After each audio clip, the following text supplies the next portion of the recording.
بص بقى الشغل بتاع المهندس عمرو، يعني رحنا له دمياط عشان نسلم عليه ونعتذر له.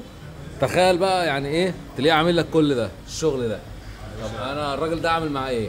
يعني انا ما يجيش فضلة خير. انا والله العظيم ما عارف اعمل ايه مع الراجل ده. يا باشا ما يجيش فضلة خير. انا الكلام ده هنزله على اليوتيوب. يا باشا اه والله. يا باشا ما يجيش فضلة ممكن خير. اجيب وشك يا ولا؟ باشا تحت امرك. طيب تحت أمرك. الباشمهندس عمرو اهو ربنا كرمه بفيزا اللي هي الدي 2 الاستثمار، وما كانش حالفني الحظ ان انا اشوفه، وجابني هنا مطعم اسمه نورت الساحل في دمياط الجديده، ويعني جاي اقابله فالاقي الكلام ده. فبصراحه انا والله العظيم انا ما عارف اقول له ايه، مش عارف مين اللي هياكل الاكل ده. ما يجيش فضلة ماشي خيركم يعني ولا يجي من كرمكم.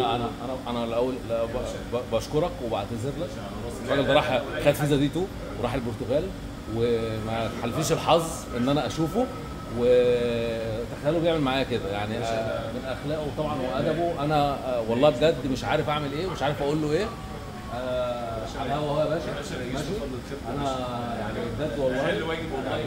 المقصرين والله. لا لا لا افضل ناس واحسن ناس اتعاملت معاها. الله يخليك. طمنتوني ان انا اجيب ناس اصحابي وشركات، ناس زمايلي اللي عندهم شركات من كل مكان للتعامل وادب التعامل والفولو اب اللي انتوا عملتوه معانا هناك في البرتغال. كان حاجه بصراحه والله مشرفه جدا جدا. التيم هناك في البرتغال كان في خدمتي من ساعه ما طلعت من الطياره لحد ما وصلت لحد هناك. كريم كان هنا في مصر، المهندس اسامه، كان حاجه بصراحه.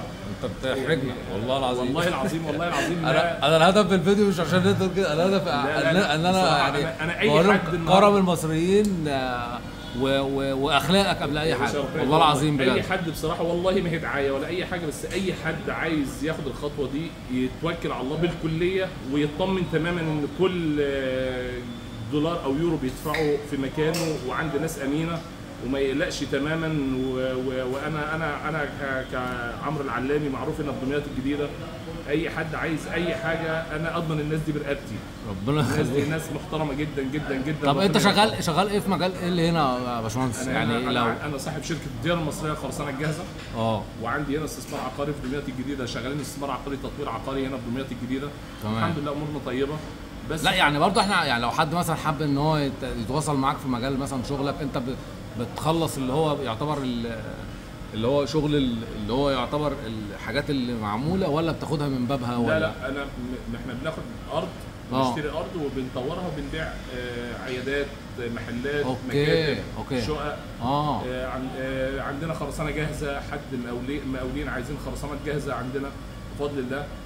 زاد لما حبيت اعمل بلان بي بالنسبه لنا، رحت فتحت شركه في البرتغال عن طريقه. وبصراحه انا كنت خايف جدا، بقالي يجي اكتر من 4 سنين خايف من تاخد الخطوه دي. اخد الخطوه دي بسبب ان انا ممكن يحصل لي دروب او حاجه. بس مجرد ما شفت ابو مهند بصراحه الله يخليك والله العظيم شكلك طمني جدا، واسلوبك والطريقه بتاعتك وطريقه التيم كمان اللي معاك لما كلموني خلاني خدت الخطوه بدون اي تردد. والله انت بتحرجنا يا باشمهندس. لا والله مش عايزين نطول. بص انا مش هطول. انا بجد والله انا يعني بس حابب اقول ان برضه لو في اي حد، انا بقى بقول لكم بجد بالنسبه للتطوير العقاري، بالنسبه الراجل ده من ساعه ما اتعامل معانا والله العظيم قسما بالله انا اول مره اشوفه واتشرف فيه، بس قسما بالله انا يعني من كتر يعني فريق العمل الكلام اللي بيقولوه على المهندس عمرو، انا من قبل ما ياخد الفيزا عايز اشوفه، ولما خد الفيزا برضه عايز اشوفه، وراح البرتغال برضه ما حلفنيش الحظ.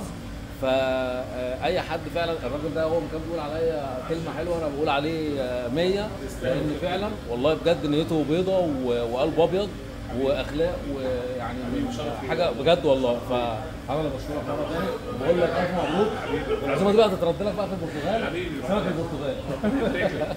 ماشي، يلا السلام عليكم. وعليكم السلام.